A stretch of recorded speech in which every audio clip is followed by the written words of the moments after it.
artist has really come to grasp and understand the idea that an artist can be a brand, can be a platform, can be all these things.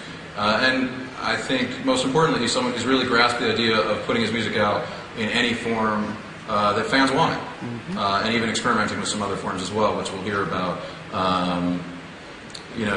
Recently his last album came out through SanDisk as slot music, a chip that you can put into your phone. So there's a lot of experimenting going on. Rio Universal Music Group has really led the way, I think, in demanding better deals for artists, demanding better deals for the content and the copyright holders' perspective. Yes? Yes. And we're going to hear all about it today. So without any further ado, I want to bring out Akon and Rio Karif. Thank you.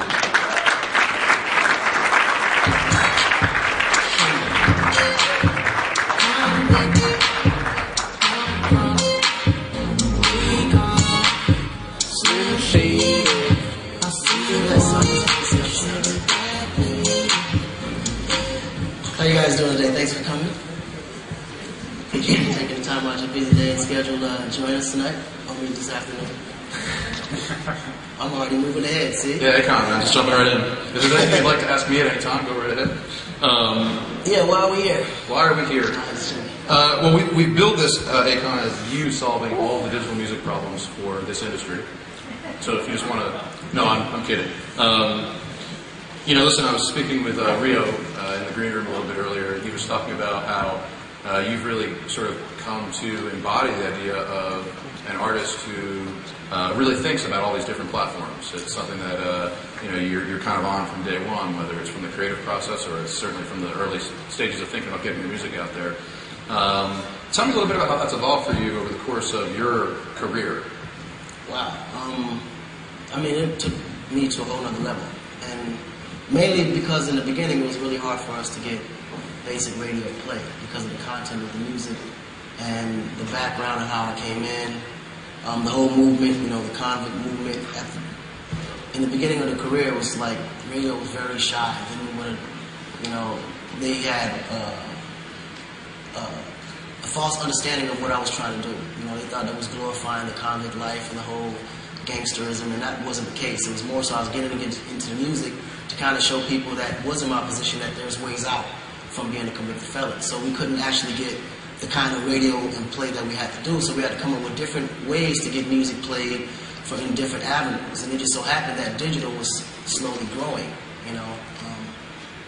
but we felt like digital could be the main format to what we were trying to do. So we started mainly focusing on ringtones, because when Mr. Lonely hit, it just so happened that was like the biggest ringtone selling record, probably the first, worldwide ringtone selling record. And that gave me a crazy idea. I was like, yo, this is a whole other avenue for us.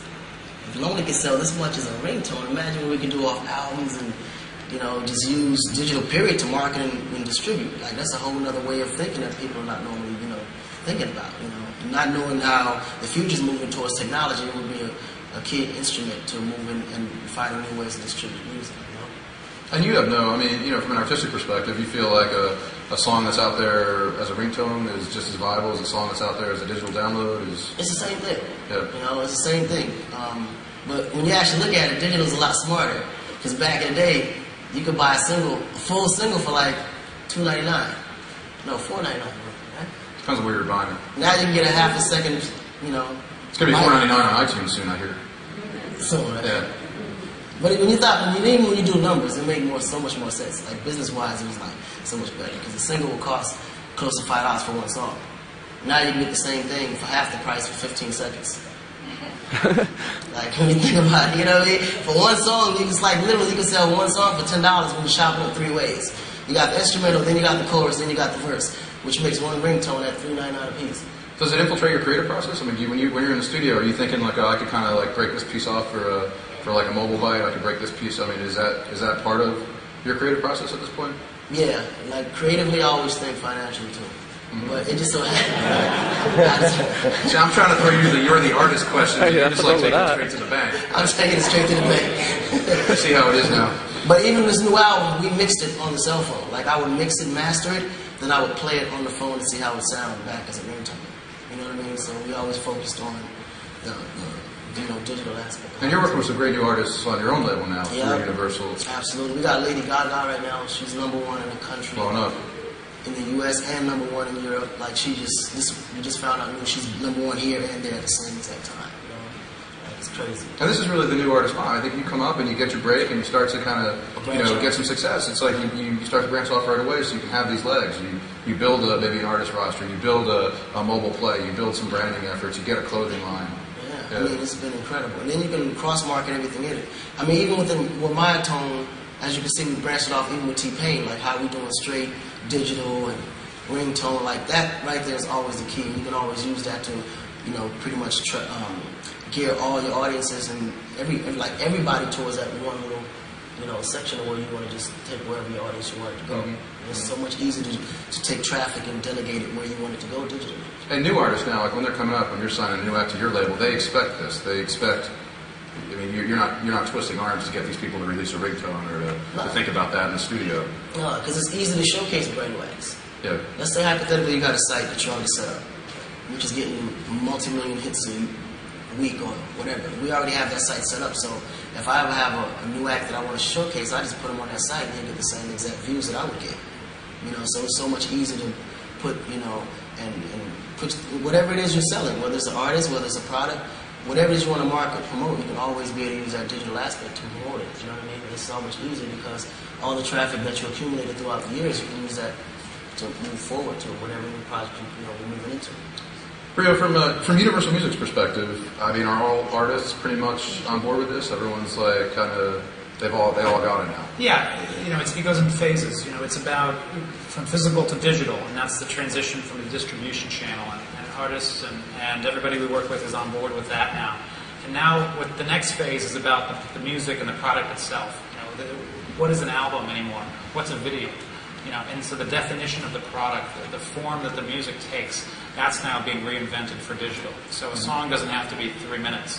A video doesn't have to be on MTV. How can you create and express yourself so that it's best on YouTube, so that it's best on the phone, so that it works on BlackBerry? And so we're working with artists, and some artists are more progressive, and they get it quicker than others. But this is about reacting to what does the fan want. The fan wants music at all platforms, at all places, all at the same time, on demand.